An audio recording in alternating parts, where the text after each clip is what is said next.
गांव में प्राय बोला जाता है कि बोया पेड़ बबूर का तो आम कहाँ से हो। भूपेंद्र हुड्डा वो तो बाप बेटे हो गए सर। कुमारी शैलजा और रणदीप सिंह सुरजेवाला और वहाँ के स्क्रीनिंग कमेटी के चेयरमैन थे अजय माकन। तमाम सोशल मीडिया पे चला, संगठन मंत्री वेणुगोपाल को इसकी चर्चा हुई, बड़ा अच्छा लीडर हुआ। पार्टी को सीख लेनी चाहिए।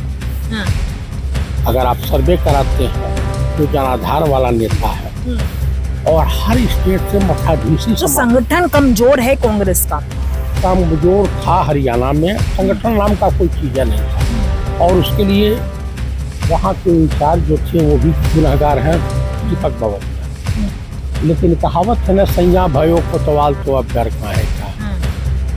तो कुल मिला के मैं यही कहूँगा कि पंडित राहुल गांधी कांग्रेसी कार्यकर्ताओं के साथ न्याय करने की आवश्यकता है। उत्तर प्रदेश में संगठन को मजबूत करने की राहुल गांधी न्याय नहीं करते आप लोगों के साथ। सुनते जाइए, मैं बता रहा हूँ क्या करेंगे। अकेला चना बाहर नहीं पहुँच सकता। जब बात की बात यहाँ को पलासी है तो क्या कर लेंगे।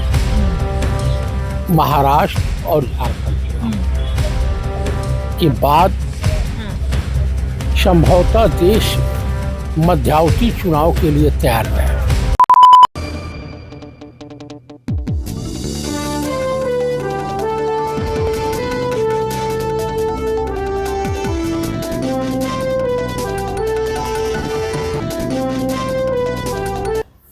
वायनाड से प्रियंका गांधी ने आज अपना नामांकन भर दिया है। नमस्कार, मैं सवेरा छाबड़ा आप सभी का स्वागत करती हूँ न्यूज़ पे। और मेरे साथ आज एक बार फिर चतुर्वेदी जी मौजूद है। इनसे चर्चा करेंगे, लगातार करते भी रहते हैं और बड़ी बेबाकी से ये अपनी बात रखते हैं।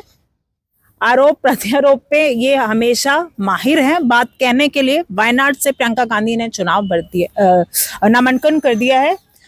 डेब्यू हो गया है प्रियंका गांधी का, कैसे देखते हैं इसे? पहली बात तो उनको एडवांस में जीत की मैं शुभकामनाएं हार्दिक बधाई देता हूं। सबसे बड़ी बात है कि गांधी परिवार या प्रियंका जी के पिताजी दादी इस देश के लिए शहादत दिया है उन्होंने। दूसरी बात यह है कि ये फैमिली जो है, चाहे पंडित नेहरू रहे हों या उनके पिता पंडित मोतीलाल नेहरू रहे हों, इस देश के स्वतंत्रता आंदोलन में बहुत बड़ा योगदान रहा है। स्वतंत्रता आंदोलन में 3 भाग खर्चा स्वयं पंडित मोतीलाल नेहरू अदा करते थे। बाकी 1 भाग में हिंदुस्तान के तमाम राजे रजवाड़े व्यापारी थे, चाहे घनश्याम दास बिरला हो या कोई भी हो। तो मेरे कहने का मतलब ये है, जो है देश में कई बार सत्ता सौंप चुकी है। जैसे 2014 से लेकर के अभी तक उत्तर प्रदेश की स्थिति परिस्थिति से आप भली भांति वाकिफ हैं। बहराइच अभी दैनिक भास्कर ने जो खुलासा किया है, स्टिंग ऑपरेशन किया है, उससे बीजेपी या वहाँ के मुख्यमंत्री योगी आदित्यनाथ जी या भारत के माननीय प्रधानमंत्री श्रीमान नरेंद्र दामोदर दास मोदी और राजा बाबू या अमित शाह के मुख पे कालिक पुत गई है।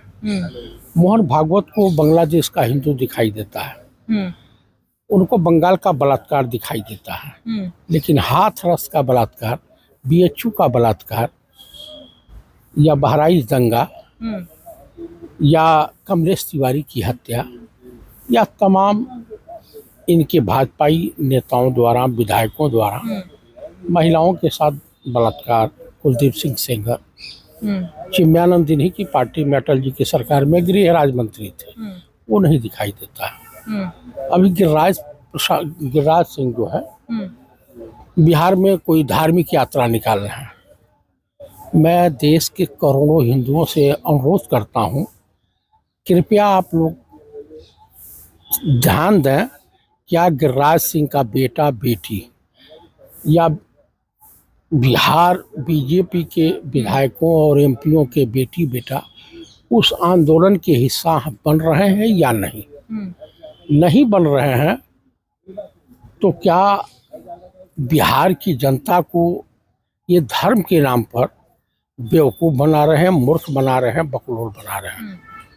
रही बात ये कि बहराइच वाला दंगा सुनियोजित था, सरकार की शह पे हुआ था, प्री प्लानिंग था, इसलिए पुलिस जो है, योगी जी का हाथ था इसमें। भाई देखिए, आरएसएस, योगी जी, मोदी जी, भाजपा, एक ही सिक्के के दो पहलू हैं। एक कहावत सुनी होंगी, गांव में प्राय बोला जाता है कि बोया पेड़ बबूर का तो आम कहाँ से हो। तो कुल मिलाकर यही कहा जाएगा, जिस देश की सत्ता में साधु महात्मा बैठ गया, फर्जी दुकान चलाने वाला, धर्म के का ठेकेदार अपने आप को समझने लगे, और जिस देश में अनपढ़ और जाहिल शासनाध्यक्ष हो जाएं, ये समझ लेना चाहिए कि उस देश का पतन बहुत करीब है। आप मुझे बता दीजिए, ये बीजेपी है, जिसके साथ रहती है वो खुद उसे निकल जाती है। आप नहीं हो तो आंध्रा के पूर्व सीएम को देख लीजिए, जगन मोहन रेड्डी। उसके बाद उड़ीसा के सीएम को देख लीजिए, उनको देख लीजिए। अब बारी है नीतीश कुमार की और पलटू चाचा की, या उर्फ मौका परस्त की। उसके बाद जो है आपको, और जिसने पलटने की संभावना है फिर से उनकी, महाराष्ट्र और झारखंड चुनाव के बाद संभवतः देश मध्यावधि चुनाव के लिए तैयार रहे। जान लीजिएगा, मैं बड़े बड़े आप, हाँ, भविष्यवाणी, देश की आर्थिक हालत बहुत खराब है। देश का प्रधानमंत्री चाइना का नाम लेने के लिए का चौ भी नहीं तैयार है। देश के प्रधानमंत्री को मणिपुर जाने का समय नहीं मिलता ना। देश का प्रधानमंत्री अभी विदेश दौरे पे है, विदेश दौरे पे है। वहाँ जो पतन हो रहा है, जितने भी यूरोपियन कंट्री हैं, इनको तो न्यूयॉर्क टाइम्स में देश के गृह मंत्री को कॉन्ट्रैक्ट किलर बोला है। अमेरिका कहा कि ओसामा बिन लादेन आतंकवादी है, तो हमने कहा आतंकवादी है। उसने कहा कि फला आतंकवादी है, हमने कहा आतंकवादी है। लेकिन एक खालिस्तानी आतंकवादी कनाडा में मार दिया जाता है तो आरोप लगता है कि भारत सरकार ने अपने राय एजेंटों से मरवाया है, जिसे विकास यादव। आज बेचारे बर्खास्त हैं और जेल में हैं। तो इतनी तो हुई, आज तक पुलवामा की सच्चाई सामने नहीं आई। भारत मजबूत हाथों में है। आज तक देश के तमाम बमभला, चाहे मालेगांव का हुआ हो, प्रज्ञा ठाकुर, इन्हीं की पार्टी की एमपी रही है। इस बार उनको टिकट नहीं दिया गया। तमाम तरह के हैं, और मैं आपको दावे के साथ कहता हूं कि महाराष्ट्र की तासीर बड़ी, दूसरे तरह की हरियाणा की तासीर नहीं है। मराठाओं की तासीर बड़ी गर्म होती है। जिस तरीके से लोकसभा चुनाव में बीजेपी को महाराष्ट्र में एक चपेट पड़ी, विधानसभा चुनाव में भी पड़ेगी। बुरी तरीके से पड़ने जा रही है। अभी सरकारी खजाने में लूट खसोट चल रही है। बताया जा रहा है कि काफ़ी गाड़ियों में रुपए बरामद हुए। अगर 100 मशीन भी रुपया गिनने वाली गिने तो 2-4-10 दिन लग जाएंगे। ये पैसे आ कहाँ से रहे हैं, पहली की स्थिति। उसके बाद चीफ इलेक्शन कमिश्नर ये भाजपाई को कोठे का अपने आप को प्रवक्ता या भाजपा के कोठे का या किसी भी कोठे का ही जिस तरह के जो भड़वों वाली हरकत होती है वही चीफ इलेक्शन कमिश्नर कर रहा है। जब एलन मास्क वगैरह विश्व के तमाम टेक्नीशियन ने बता दिया कि ईवीएम हैक की जा सकती है, बड़े आसान तरीकों से की जा सकती है। हरियाणा में 99% बैटरी चार्ज होने का मतलब कहीं न कहीं दाल में काला है। हरियाणा इलेक्शन हारने की जिम्मेदारी ईवीएम की हम पूरा ईवीएम को नहीं देंगे। वहाँ कई साल से संगठन नहीं था। वहाँ 4 मुख्यमंत्री के दावेदार थे, जतेंद्र हुड्डा, भूपेंद्र हुड्डा, वो तो बाप बेटे हो गए, चलो, कुमारी शैलजा और रणदीप सिंह सुरजेवाला। और वहाँ के स्क्रीनिंग कमेटी के चेयरमैन थे अजय माकन। तमाम सोशल मीडिया पे चला, संगठन मंत्री वेणुगोपाल की इसकी चर्चाएं हुई, बड़ा अच्छा छालेदर हुआ। पार्टी को सीख लेनी चाहिए।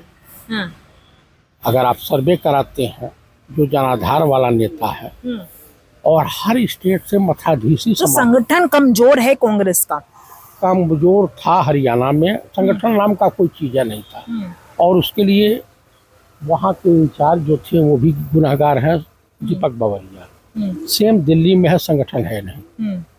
ये आप भी जानती है, मैं भी जानता हूँ। महाराष्ट्र में नाना पटोले टाइप का अध्यक्ष है। वहाँ लगता है कि हमें सफलता मिलेगी। 13-14 सीटें हम लोकसभा में जीत करके, 17 में से 14 सीटें जीत करके, और उत्तर प्रदेश में हमारी 1 सीट थी, 6 हो गई, 5 की वृद्धि हुई। बढ़ती तो और, लेकिन काफ़ी, जैसे बांसगांव की सीट जबरदस्ती हरवा दिए। जो 22,000 से लीड थी और 3,000 से सर्टिफिकेट बीजेपी वाले को पकड़ा दिए। वो डीएम, अगर ईमानदारी से जांच हो जाए तो उत्तर प्रदेश के कई डीएम जेल चले जाएंगे। लेकिन कहावत है ना, सैया भयो कोतवाल तो अब डर काहे का। तो कुल मिला के मैं यही कहूँगा कि पंडित राहुल गांधी को कांग्रेसी कार्यकर्ताओं के साथ न्याय करने की आवश्यकता है। उत्तर प्रदेश में संगठन को मजबूत करने की राहुल गांधी न्याय नहीं करते आप लोगों के साथ? सुनते जाइए, मैं बता रहा हूँ। क्या करेंगे, अकेला चना भार नहीं फोड़ सकता। जब बात यहाँ को पलासी है तो क्या कर लेंगे। ये कांग्रेसी जो पदाधिकारी यहाँ बैठे हैं, जनाधार विहीन, तो इन लोगों की कुछ, इन लोगों के बारे में कहना गुनाहे अजीम होगा। सब अनुभव वाले हैं, बड़ा अनुभवी है। लेकिन मैं जानता हूं कि कांग्रेसी कार्यकर्ताओं से मिलने में कांग्रेसी पदाधिकारियों के ऊपर विपत आ जाती है। मिलना नहीं चाहते हैं, अटैची वालों से मिलना चाहते हैं। अच्छा। पंडित राहुल गांधी को कार्यकर्ताओं के बीच हफ्ते में 1-2 बार, 3 बार मिलना चाहिए। तब धरातल पे क्या हो रहा है वो जानकारी हासिल हो। तो कार्यकर्ता से बेहतर नहीं कोई बता सकता है। वो दूर से गांव घर। हरियाणा में कार्यकर्ताओं ने काम नहीं किया था ढंग से। आप ही बताइए, जब वहाँ पे संगठन नहीं था तो कार्यकर्ता कहाँ से आ जाएंगे। तो कुल मिला करके महाराष्ट्र में बीजेपी का सफाया होने जा रहा है, झारखंड में सफाया होने जा रहा है, और अधिक से अधिक संख्या में, कम से कम जो हमको हमारे सूत्रों से जानकारी मिली है, महाविकास अघाड़ी यानी इंडिया गठबंधन कम से कम 220-230 सीटें जीतेगा। 220-230 सीटें कम से कम इंडिया गठबंधन जीतेगा। चतुर्वेदी जी बड़ी बड़ी बात कह गए। साथ ही राहुल गांधी को एक नसीहत भी दे गए कि अपने कार्यकर्ताओं की सुने, उनसे मुलाकात करें। क्या लगता है कांग्रेस की हार का कारण हरियाणा में क्या रहा?